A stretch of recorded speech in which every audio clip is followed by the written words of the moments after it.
Hello and welcome to the podcast. This is Ron's Amazing Stories, where we play tales to take you away from today. On the show today, we have something pretty special. Isn't that special? That's what I said. We have a complete segment of your stories on the cryptid, the Thunderbird. A bird with big wings. Yeah, that's the one. We also return to our roots and play an old-time radio story from X-1. Countdown for blast off. X-5, 4, 3. Now, normally, I would say something about a 5-minute mystery. Well, today, we have a brand new 2.5-minute mystery. And now, a new 2.5-minute mystery.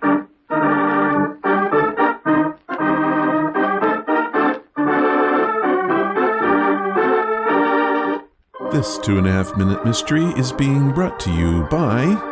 Are you smarter than an orc? An orc is a member of an imaginary race of human-like creatures found in the pages of J.R.R. Tolkien's Lord of the Rings. Now, here is our story. Arwen and Berthiel met at the Middle-earth Tavern for drinks together.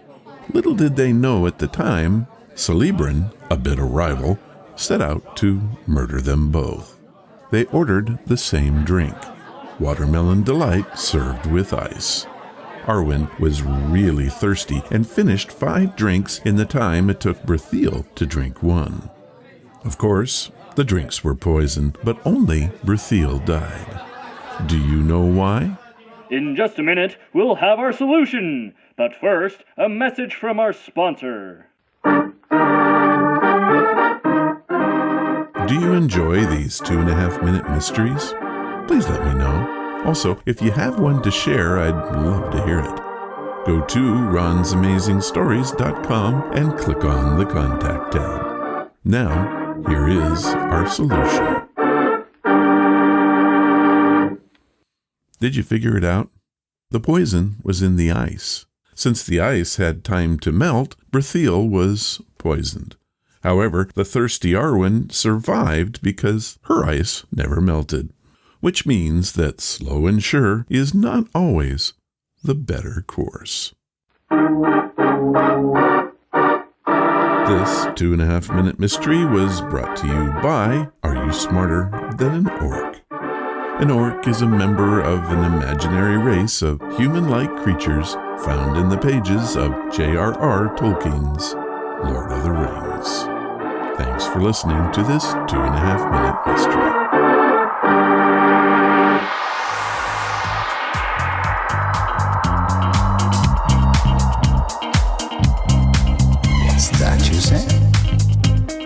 As I mentioned at the top today, we have the Thunderbird Story. This is the 4th in a series of podcasts that you may not have known that we were doing. It began with Bigfoot Week, then the Dogman Story, followed by the Chupacabra Story. Now we tackle the Thunderbird. How did this happen? You guys sent in enough stories about these cryptid to make it happen. So I want to thank you. Many of you have asked about Ron's Amazing Stories on Amazon's Echo. There are 2 ways to listen to the show there. You can enable the skill simply by saying to your device, enable Ron's Amazing Stories. Or you can just say, play Ron's Amazing Stories on Apple Podcast. Of course, both of these require you to add your device name. Time is running out to get your scary ghost stories in for the show April 16th with Alton Chung. The deadline is April 9th. And now, this word from Audible.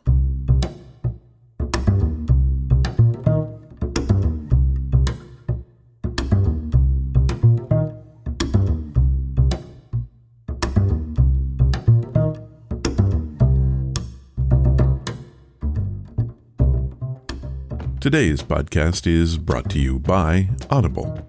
Get a free audiobook and a 30-day free trial at audibletrial.com/Ron's Amazing Stories.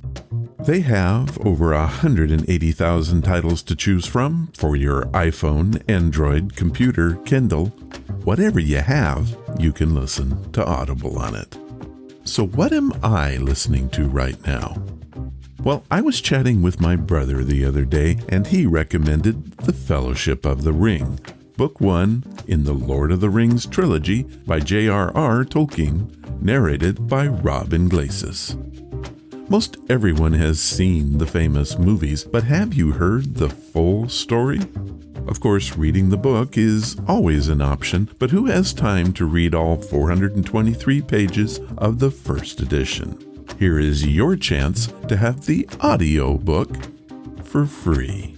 Inspired by The Hobbit, Tolkien began writing The Lord of the Rings in 1937. He created the trilogy to provide the necessary background of history for the Elvish tongues. From these academic aspirations was born one of the most popular and imaginative works in English literature. The Fellowship of the Ring tells the fateful power of the One Ring. It begins a magnificent tale of adventure that will plunge the members of the Fellowship of the Ring into a perilous quest and set the stage for the ultimate clash between the powers of good and evil. Here's a brief excerpt from the book. We join the narrator as he tells the story of why there is to be a party celebrating Frodo's birthday. Bilbo and Frodo happened to have the same birthday, September the 22nd. "You had better come and live here, Frodo, my lad," said Bilbo one day, "and then we can celebrate our birthday parties comfortably together." At that time, Frodo was still in his tweens, as the hobbits call the irresponsible 20s, between childhood and coming of age at 33. 12 more years passed. Each year, the Bagginses had given very lively combined birthday parties at Bag End, but now it was understood that something quite exceptional was being planned for that autumn. Bilbo was going to be 11-1, 111, a rather curious number and a very respectable age for a hobbit. The old Took himself had only reached 130. And Frodo was going to be 33, 3-3, an important number, the date of his coming of age. Tongues began to wag in Hobbiton and Bywater, and rumour of the coming event travelled all over the Shire. The history and character of Mr. Bilbo Baggins became once again the chief topic of conversation, and the older folk suddenly found their reminiscences in welcome demand. No one had a more attentive audience than old Ham Gamgee, commonly known as the Gaffer. He held forth at the Ivy Bush, a small inn on the Bywater Road, and he spoke with some authority, for he had tended the garden at Bag End for 40 years, and had helped old Holman in the same job before that. Now that he was himself growing old and stiff in the joints, the job was mainly carried on by his youngest son, Sam Gamgee. Both father and son were on very friendly terms with Bilbo and Frodo. They lived on the hill itself, in number 3 Bagshot Row, just below Bag End. "A very nice, well-spoken, gentle hobbit is Mr. Bilbo, as I've always said," the Gaffer declared, with perfect truth, for Bilbo was very polite to him, calling him Master Hamfast, and consulting him constantly upon the growing of vegetables. In the matter of roots, especially potatoes, the Gaffer was recognized as the leading authority by all in the neighbourhood, including himself.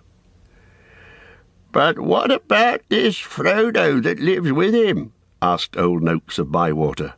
"Baggins is his name, but he's more than half a brandy-buck, they say.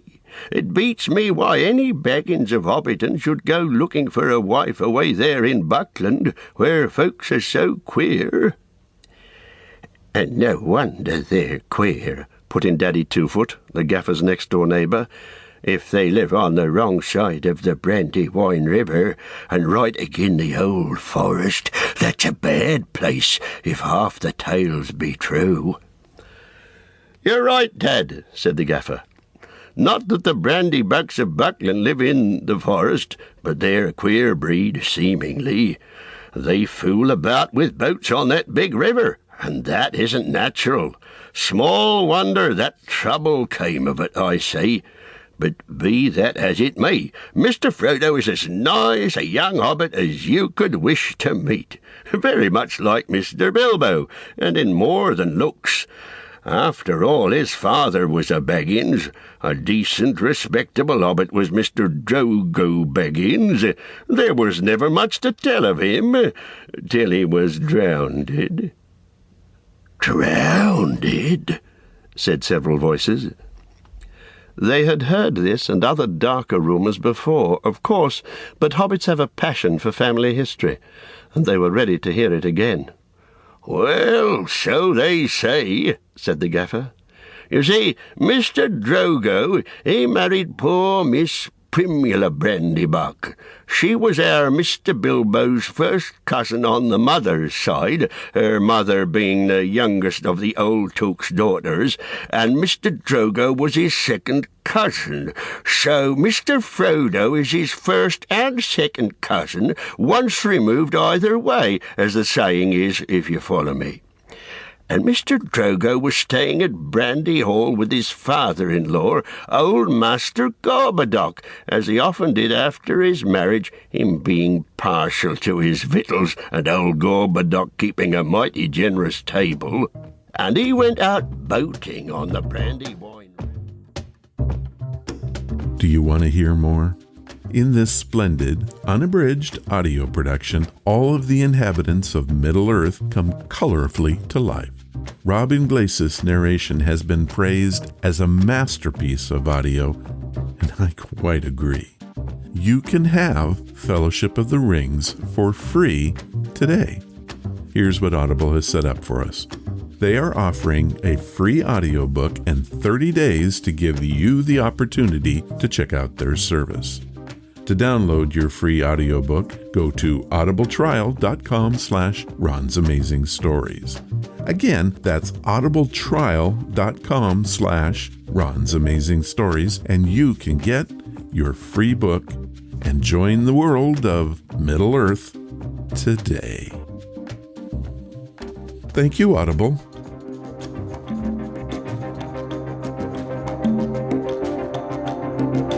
And now, it's time for your stories.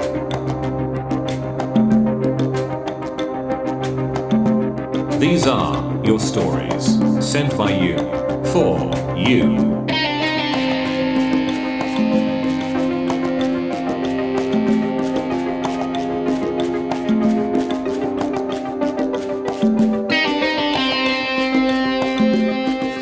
We have an incredible story sent in by Albert Reagan.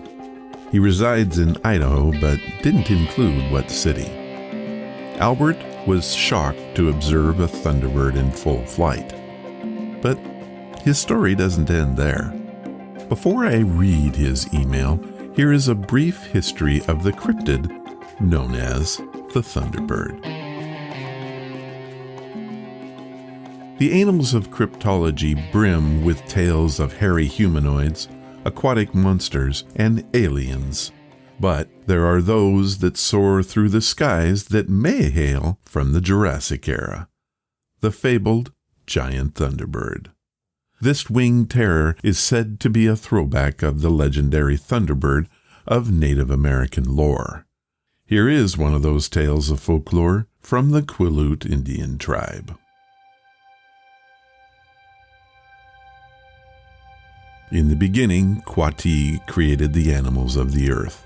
Then, by the union of some of these animals with a star which fell from heaven, came the first human beings. And from these sprang the various races of men.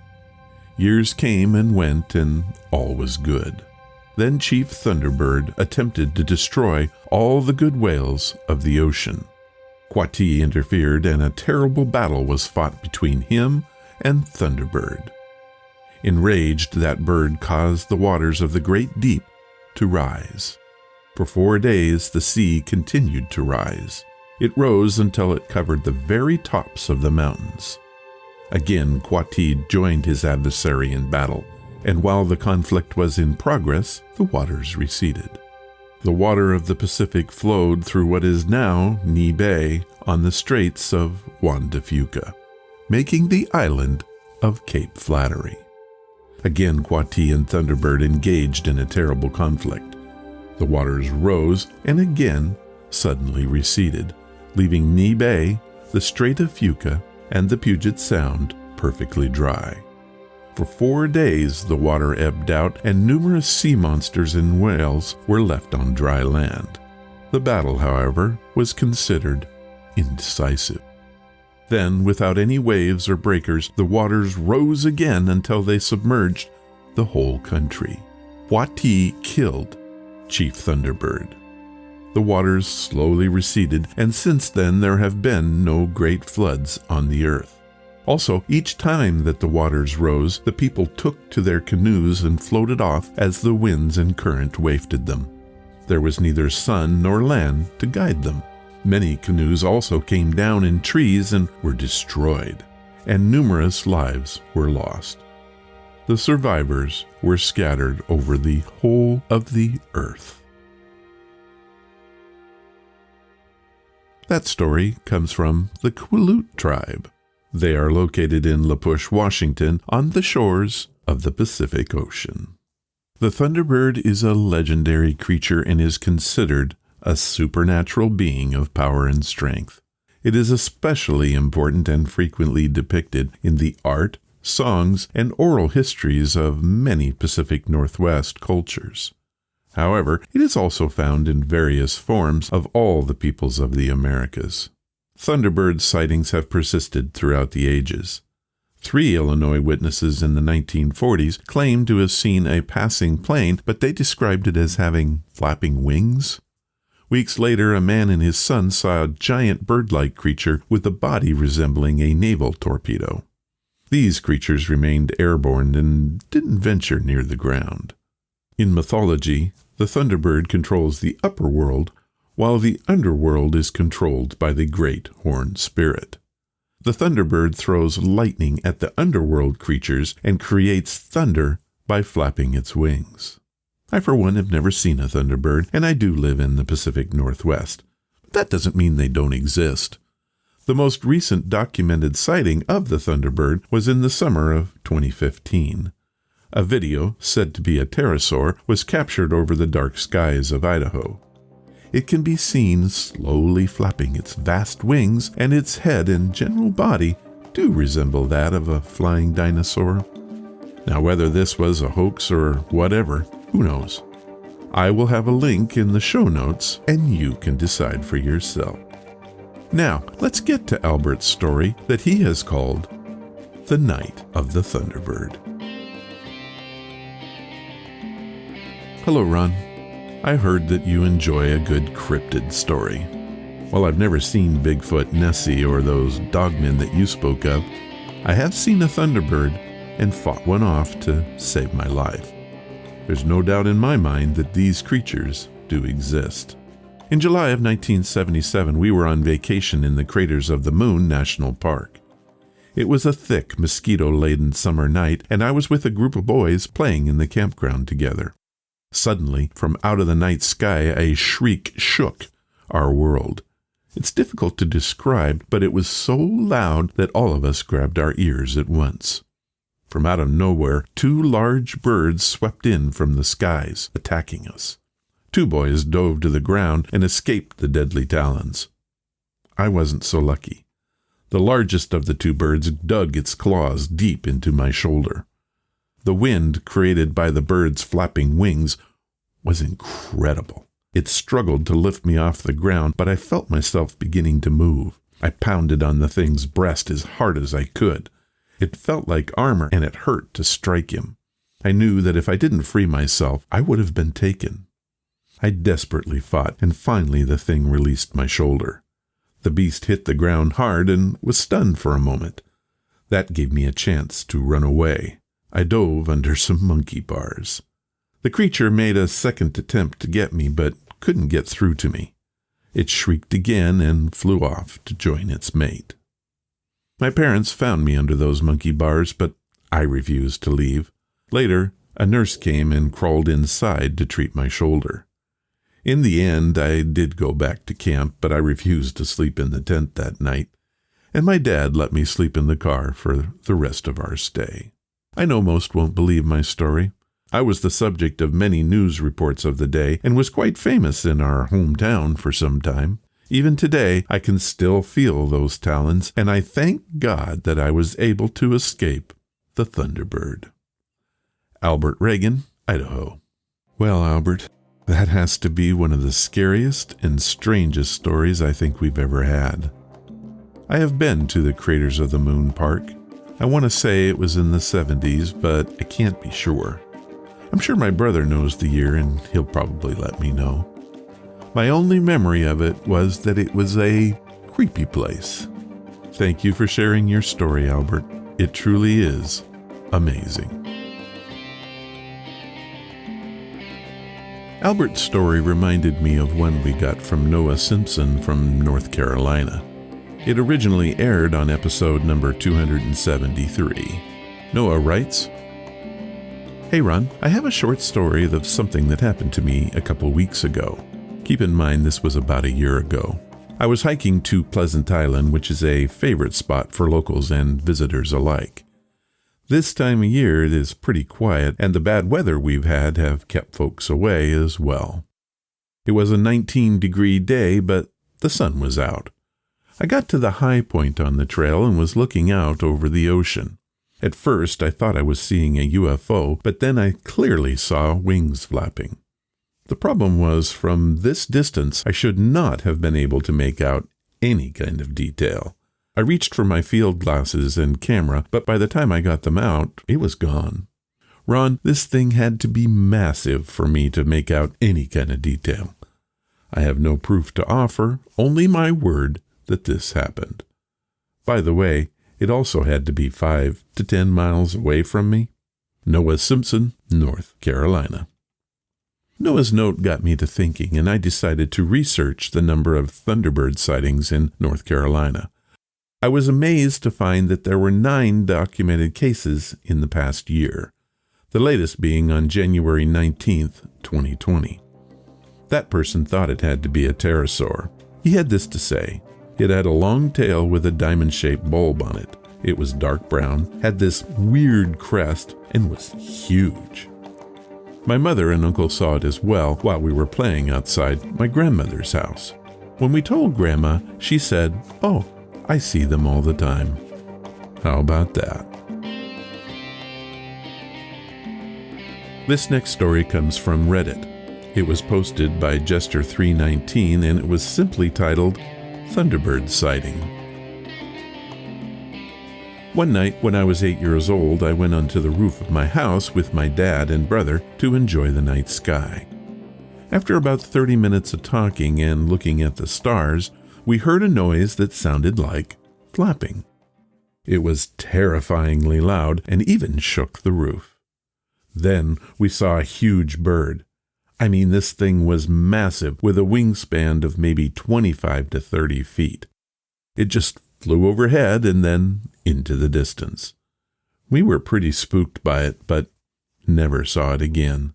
We thought it might have been a condor since they have a pretty big wingspan, but from doing some research, we found out that there are no condors in Texas, and they don't get as big as the bird we saw. So we really weren't that sure. We often tell this story to friends. Some believe or some don't want to, and others are intrigued by the whole thing. My cousin said that what we saw sounds similar to the Thunderbird, which is a creature from Native American legend whose wings are responsible for causing thunder. I don't know about that, but the sounds of the bird's wings flapping still gives me chills to this day. Whether it was really a Thunderbird or some species of giant bird, I'll never be sure. However, I know what I saw, as cliché as it is to say that. I don't know what it was, but now I'm more curious than scared. Jester 319, somewhere in Texas. I did a little research on this one as well. No condors live in Texas, but black vultures reside throughout. There are also turkey vultures, and they can get to be pretty large, but nothing like what Jester described. I took another count of the Thunderbird sightings in Texas this time, and was surprised to find that Texas appears to be a haven for the cryptid. From an article dated February 23, 2012, there were 15 reported sightings that year alone. What conclusions can I draw from that? This Thunderbird thing appears to be real.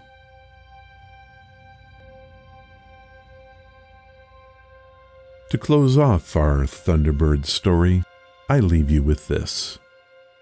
In a time long ago, it is said that animals shared many of the same qualities as people. Once, a giant killer whale ate all of the salmon in the ocean. Humans began to starve.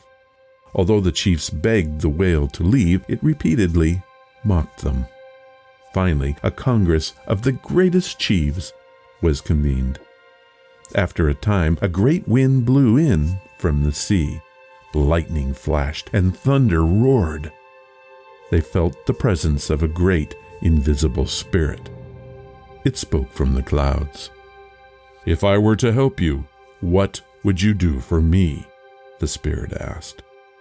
The chiefs promised, for all time, to reproduce the spirit's likeness in a sign of admiration and respect. Thus satisfied with their promises, the Thunderbird appeared. He was an enormous manifestation, with lightning flashing from his pointed talons and thunder rolling from his sun-blocking wings. Snatching up the killer whale, the raptor spirit dropped it onto the land, where it solidified into a mountain. Native carvers have kept their word ever since, keeping the Thunderbird atop their totem poles.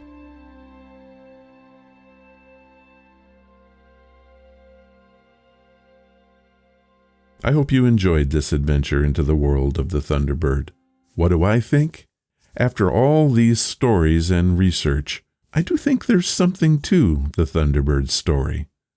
Whether it is a pterosaur or magical beast, I think I'll leave that for you to decide.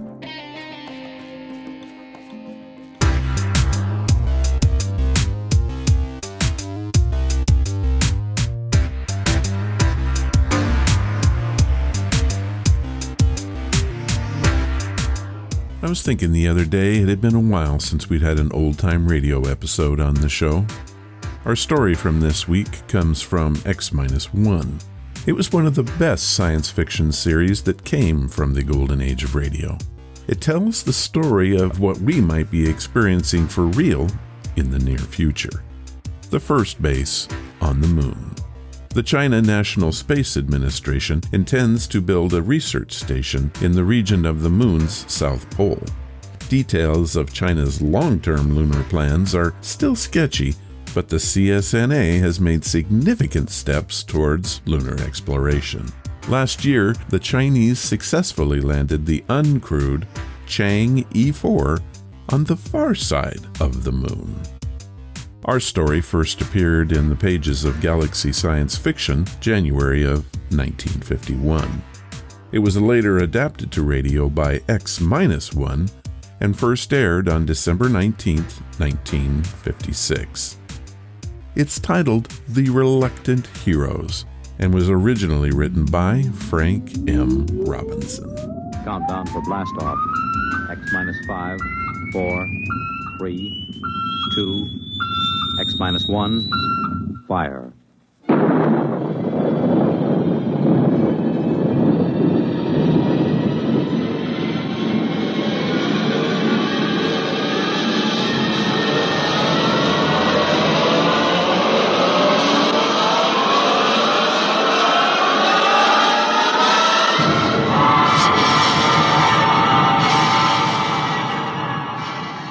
From the far horizons of the unknown come tales of new dimensions in time and space.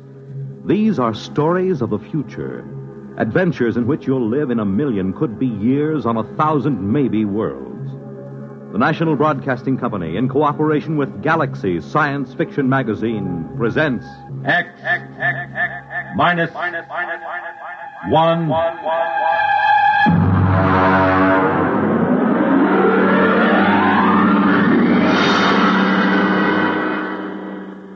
Tonight, The Reluctant Heroes by Frank M. Robinson.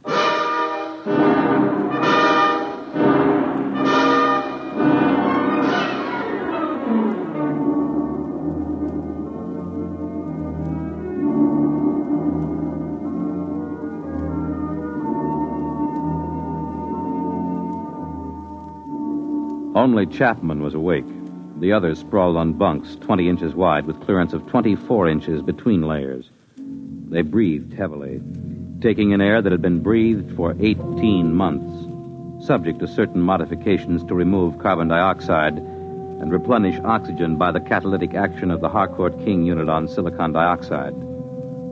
Outside the single quartzite port, the lunar dawn was breaking. The dead black shadows moved across the crater as the green haze of Earthlight gave way to the blinding white of the sun. The telegraph key, which linked the research bunker to the space station in orbit around Earth, chattered as Chapman copied the message into the log pad. Yeah.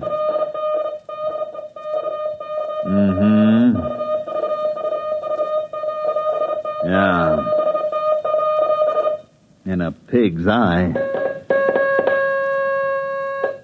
Miserable, no good. What do they want? They want me to stay till the next relief ship lands. Go back to sleep. It's my turn for breakfast. You gonna stay? Sure, 3 years on the moon, they figure I'll be glad to stay for more. Just raise my salary or give me a bonus. Every man has his price. Mm-hmm. They probably figure I like it here. Chapman, you found a home here on the moon. Sure. Canned coffee, canned beans, canned pills, and canned air till your insides feel like they're plated with tin. The little scientific home of tomorrow. 10 steps in any direction. A charming place where you can't take a shower, you can't brush your teeth, and your insides don't even work right. Why did you tell him? No. You kept it short. Check the oxy cycle before you turn on the stove. What's the matter? You sore or something, Chapman? Why shouldn't I be? All I'm trying to do is get a good man to stay on the job a while longer. Well, they got a fat chance. They figure you found a home here, right, Dole? Why don't you guys shut up till morning? Some of us have to stay here, you know. Some of us aren't going back today. All right. You might as well get up and get a day's work today before the relief rockets do. I got the coffee ready. Coffee? Been in a can so long I can taste the glue on the label.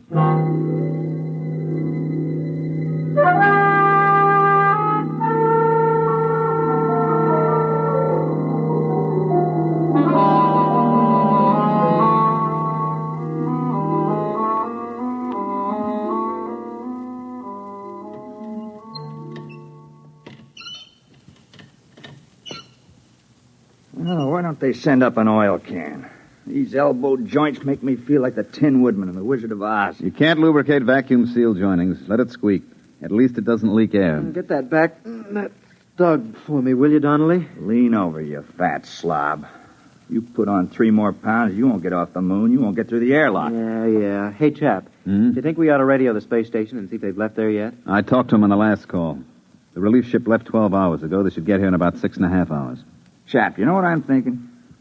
You've been here twice as long as the rest of us. What's the first thing you're going to do once you get back? I don't know.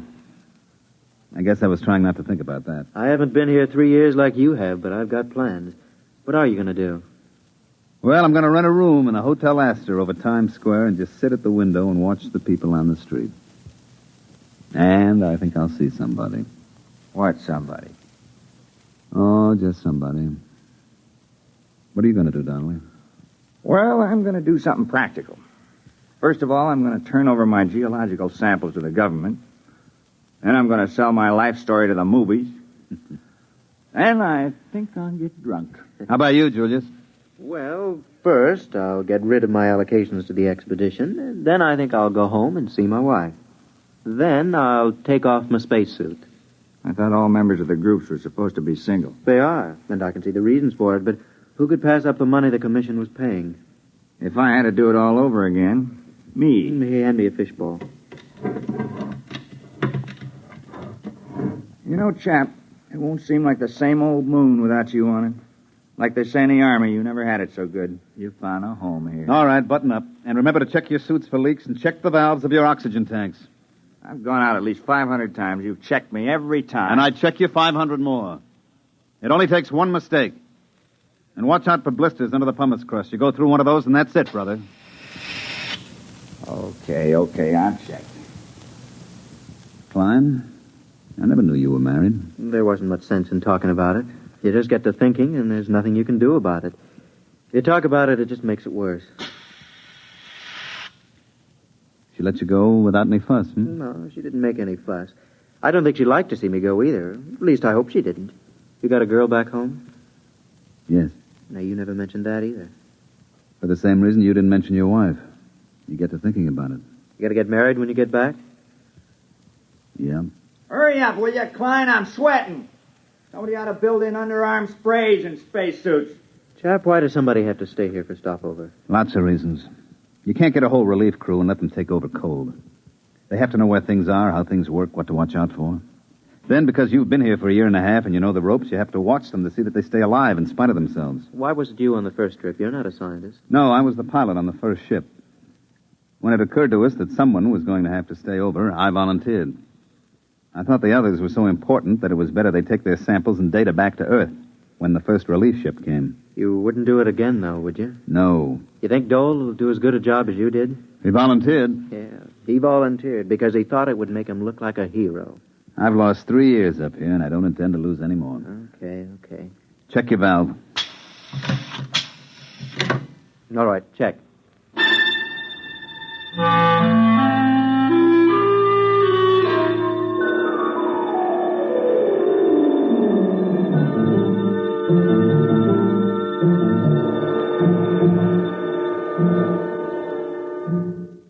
I checked Geiger, CR, Oxy, and scintilla readings. Everything okay. You packing, chap? Yeah. Oh, listen, Dole, I've got 3 or 4 shirts here that are a little too big. I got them from Dreisbach in the first group. You want them? Chap, do you think they'll ever have relief ships up here more often than 18 months? I mean, considering the advance of... No, I don't. Not for 10 years. Fuel's too expensive and the trip's too hazardous. Why, on freight charges alone, you're worth your weight in platinum when they send you up here. Won't be so bad. There'll be new men up here. You'll pass a lot of time just getting to know them. Yeah. Listen, chap, I'm engaged back home, you know. Nice girl. You'd like her if you knew her. Here, let me show you. This is a picture of Alice taken at a picnic when we were together. Mm-hmm. See, it's a kind of bad angle because she's really got a better figure than that. But, well, we expected to get married when I got back. I never told her about stopover. She thinks I'll be home tomorrow. I kept thinking that somehow You want to trade places with me, don't you? You thought I might stay for stopover again in your place. Well, chap, I know you want to go home, but I couldn't ask any of the others. You're the only one who was qualified. Look, you know my father's pretty well fixed. Chap, we could make it worth your while. It would mean 18 more months, but they'd be well-paid months. Forget it, Dole. You're staying and I'm going home.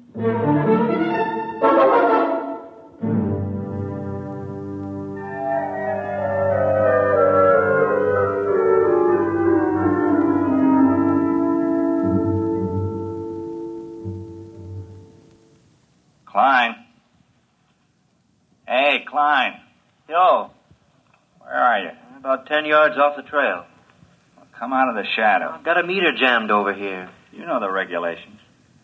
Chapman will kick like a steer. Keep inside at all times. I'll only be a minute. Got a short circuit in my instrument. Time for 10-minute check. I've got my hands full. My valves are all right. I know it. You know it. But the book says valve and leak check every 10 minutes. Hey. Come out. What? You see a flash? Where? Past Camel's Hump. There. What is that, Northern Lights? No. No, come over here, you fat geologist. Oh, what's the matter with you? That's the relief rocket. Come on. Hey, where you going? I'm going over to the ship. Breathe some air that's a little less used. You think we ought to? Chapman said to stay. Forget Chapman. We're going home. I want to see that beautiful ship. Come on. Well, how about the 10-minute check? Just a formality. Forget it. This is Christmas and 4th of July roll into one. Okay, let's go. I can just taste some clean, fresh air. We gotta see it when we top the hump. Well, maybe we better check. Wait a minute. I'll swing my gauge up. Donnelly. Yeah? How long have we been out? Oh, about a half hour. Yeah? Well, look at your gauge. Well, what do you want? Oh. If we'd started for the rocket, we never would have made it. We would have strangled halfway down the hump. Come on, we better get back to the bunker.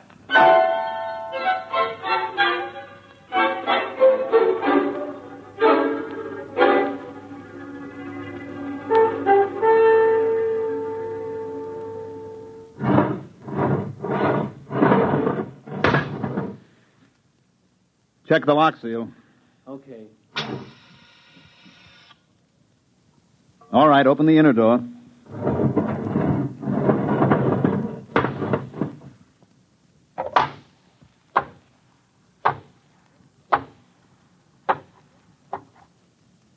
Close the lock.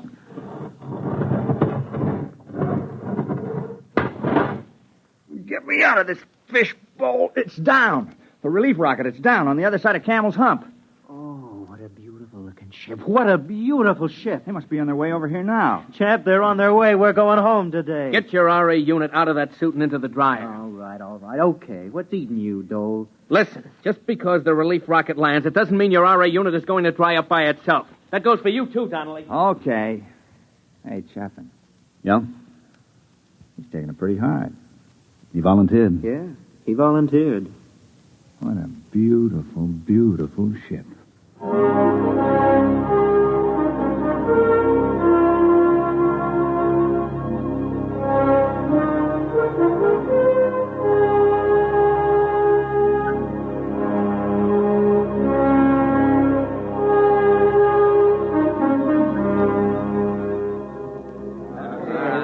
Hey, listen, what happened to Pittsburgh in the series? That's all I want to know. Yeah, Washington clobbering. Halstead's still teaching at the university. Who took over a seminar at the AEC? Hey, look what we got here. Chap, come here. What's the matter? Hey, look what this one's got, a box. Yeah? Look inside, dirt. Ordinary dirt with grass.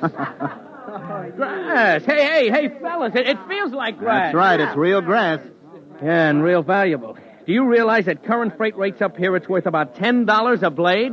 Oh, shut up, Dole. Hey, bud, you mind if I chew a blade? Mr. Chapman. Yes? Oh, Mr. Chapman. My name's Eberline, captain of the relief ship. I understand you're in charge here. Yeah, you might say so. They didn't have a captain on the first ship, just a pilot and crew. Dole, turn up the oxycycle in the Harcourt unit. Well, things have advanced somewhat, huh? Look, Mr. Chapman, is there any place where we can talk together privately? Well, come around the corner of my locker. It's about as private as we can get. Oh, good. What's on your mind? I've always wanted to meet the man who spent more time here than anybody else. You mind if I smoke? You better ask Dole. He's in charge now. Oh. You know, we have big plans for the research station here. Oh? I haven't heard of any. Oh, yes, big plans, big plans. They're working on unmanned open-side rockets now that can carry cargo. Sheet steel for more bunkers like this. Mm-hmm. Enable us to enlarge the unit. Have a series of bunkers all linked together. Make good laboratories and good living quarters for you people. Have a little privacy for a change. Well, they could use a little privacy up here. Oh, they could. Well, that's one of the reasons I wanted to talk to you, Chapman. The commission talked it over, and they'd like to see you stay. They feel if they're going to enlarge it, add more bunkers, and have more men up here, that a man of practical experience should be running things. They figure you're the only man who's capable and has had that experience. Is that all? Well, naturally, you'd be paid well. I don't imagine any man would like being here all the time. They're prepared to double your salary, maybe even a bonus in addition. They want you to have full charge. You'd be director of lunar laboratories. Oh, a title, too. Well, the commission said they'd be willing to consider anything else you had in mind. If it's more money... The answer is no. I'm not interested in more money for staying because I'm not interested in staying. Money can't buy it, Captain. Look, I'm sorry. I'm afraid you'd have to stay up here to appreciate that. I'm afraid you don't understand the importance Captain, of this. Come over here to the port. Yes? Now look out there about 100 yards. You mean where that mound of stones? That's right. We made that cross out of condensed milk cans slid over iron bars. When you get out there, you can still see the footprints in the pumice where we gathered around. It's more than 18 months ago, but there's been no wind to wear those tracks away. They'll be there forever. Oh, I see. Well, who was it? Dreisbach? Or Dixon? Dixon. We never got Dreisbach out of the crevasse in Tycho. What happened? You want to know? I can give it to you in detail. Sit down and listen. Well, what do you mean? Just wait a minute and I'll show you. Why? What is it? Regulations. When someone goes out alone, we have to monitor his radio, tape recorded. We had the recorder open when Dixon went out. I want you to hear it. Well, all right. Got the tape right here. It's taken me a minute to thread it up. Now, look, Chapman, you don't have to... I want you to listen.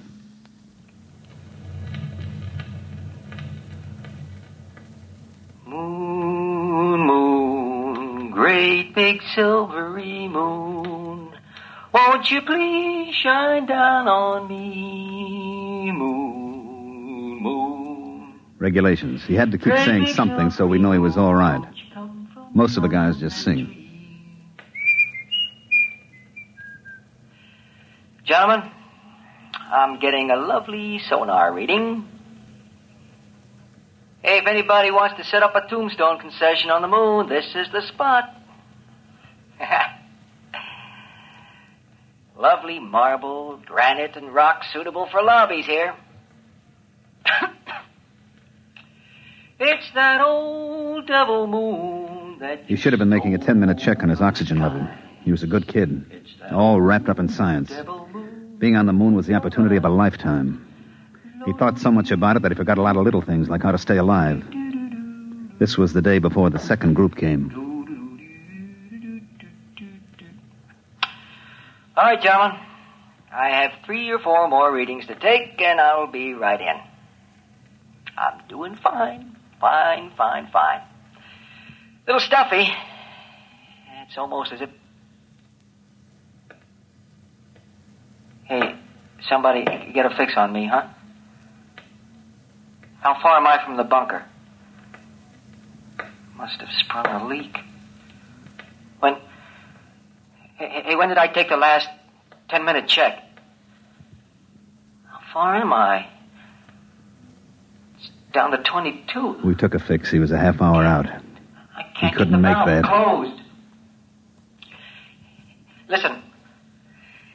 Listen, you gotta come out and get me. You gotta come out and get me. It's down to 22. Is somebody listening back there? Hey, is somebody listening? I figure I've got 10 minutes. Just 10 minutes. Listen, you can make it in 10 minutes. I'll meet you towards Camel's Hump. I'll start now. Come and get me, you hear? Come and get me. Chapman? Are you listening, Chapman? Can you hear me? I'm running. Camel's Hump. Hot. The heat. The RA unit's overloading.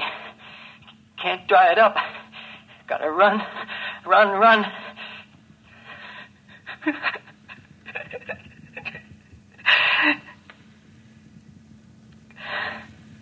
No use. I can't run.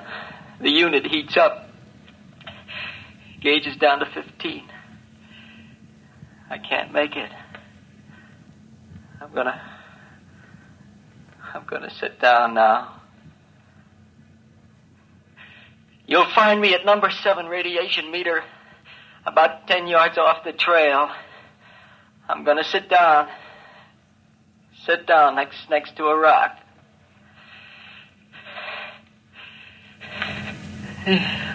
Getting dizzy. Hey, remember we used to argue, do you strangle from no oxy or pass out from CO2? Keep tuned to this channel, boys. You'll find out. It's that old devil moon that you... Oh, boy, the Earth's going around and around and around. Chap, you can't get me, can you? We didn't have a chance by even 15 minutes. We didn't even go out. There wasn't any sense to it. Well, did you record after that? Yeah, it's on the tape, but you don't want to hear it. We've never played it back. That's why we want you to stay, Chapman. We don't want any more like Dixon. You don't get the point, Captain. I don't want to be the next Dixon. I'm going home now. But you're... Bob Dole is staying for stopover. If there's something important about the project or any changes, you better tell him before you go.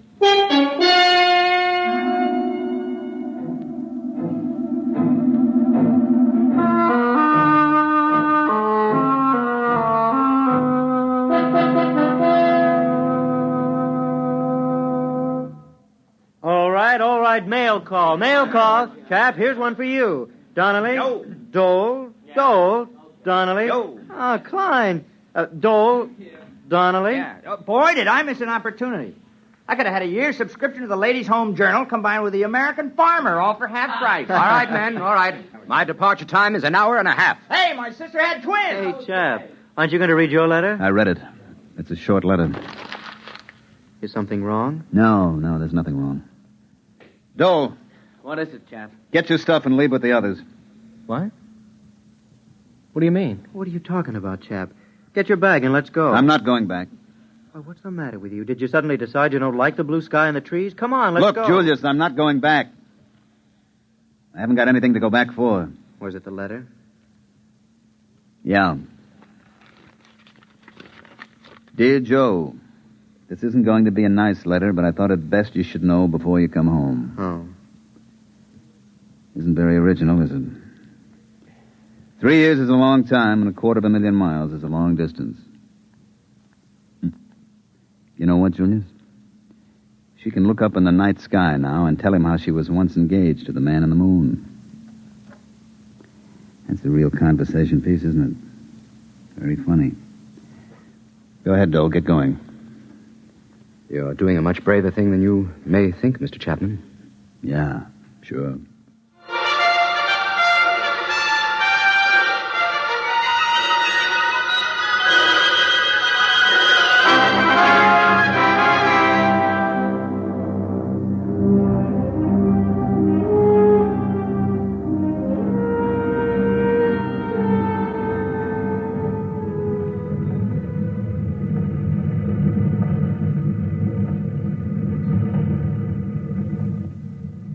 You like the looks of the moon going away from it, Mr. Dole? It looks a lot better this way. I suppose you'll be glad to get home. I'd rather not talk about it. They were kidding Chapman this morning. They said he found a home on the moon. If we'd stayed an hour or so more, he might have changed his mind and left after all. I'd offered him money. I didn't want to stay for stopover. I was a coward, and I offered him money to stay in my place. Well, we're all cowards once in a while. But your offer of money had nothing to do with his staying. He stayed because he had to stay. Because we made him stay. I don't understand. Chapman had a lot to go home for. He was engaged to be married. I know. We got her to write him a letter breaking it off. We knew that it meant that he'd lost one of his main reasons for wanting to go back. I think perhaps he still would have left if we'd stayed and argued him into going. But we left before he could change his mind. That was a lousy thing to do. We had no choice. We didn't use it except as a last resort. I don't know if any girl who would have written such a letter if she was really in love with a guy like Chapman. No matter what your reasons. There was only one girl who would have. Ginny Dixon. You see, Chapman's girl was Dixon's sister. She understood what we were trying to tell her. That the new shift had to be safe. That there had to be someone who had to take over and keep those boys alive. She understood that. Because her brother died up there. You mean he's the only one? I couldn't have done the job? Oh, look, Dole. Chapman knows how to live on the moon. He's like a trapper who spent all his time in the forest. He knows it like the palm of his hand. He never makes mistakes. He never fails to check things. And he isn't a scientist. He would never become so preoccupied with research that he'd fail to make checks, and he can watch out for those who do make mistakes. He understood that, too, all too well. It costs a lot of money to send ships up there and establish a colony. You have to have the best men for the job. You get them even if they don't want to do it. Personal lives and viewpoints are expendable. It's got to be that way. There's too much at stake. It's a cold place, the moon. You're an odd bunch of guys, you and the others in the groups. Few of you, Dole, come up for the glamour. I know. None of you really like it, and none of you are enthusiastic about it. You're all reluctant to come in the first place, for the most part. You're a bunch of pretty reluctant heroes. 18 months. He'll be up there 18 more months. Personally, I don't feel happy about that. I don't like having to mess up other people's lives. I hope I won't have to again. Maybe somehow, some way, this one can be patched up. We'll try to. 18 months. In the meantime, on behalf of the Commission and myself, I feel like a cheap, rotten heel.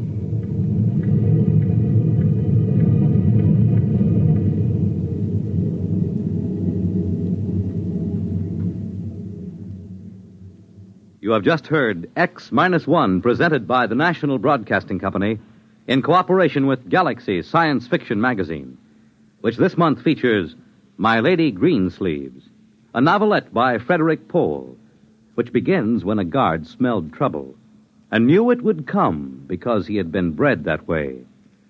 Galaxy Magazine, on your newsstand today. Tonight, by transcription, X-1 has brought you The Reluctant Heroes, a story from the pages of Galaxy written by Frank M. Robinson and adapted for radio by Ernest Kenoy. Featured in the cast were Mandel Kramer as Chapman, Jim Drummond as Klein, Bob Hastings as Dahl, Dick Hamilton as Donnelly, Jim Stevens as Dixon, and Vic Janover as Eberlein. Your announcer, Fred Collins. X-1 was directed by Daniel Sutter and is an NBC Radio Network production.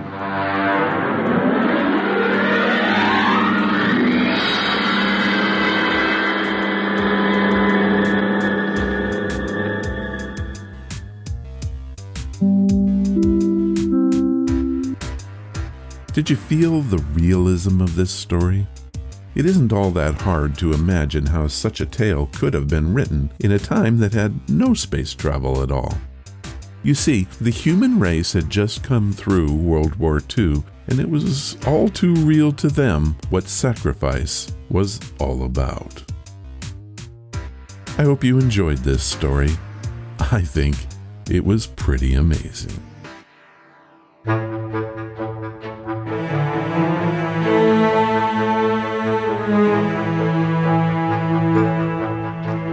Well, that was episode number 426. Pretty good one, I think. I want to thank Albert Reagan, Noah Simpson, and Jester319 for sharing their stories.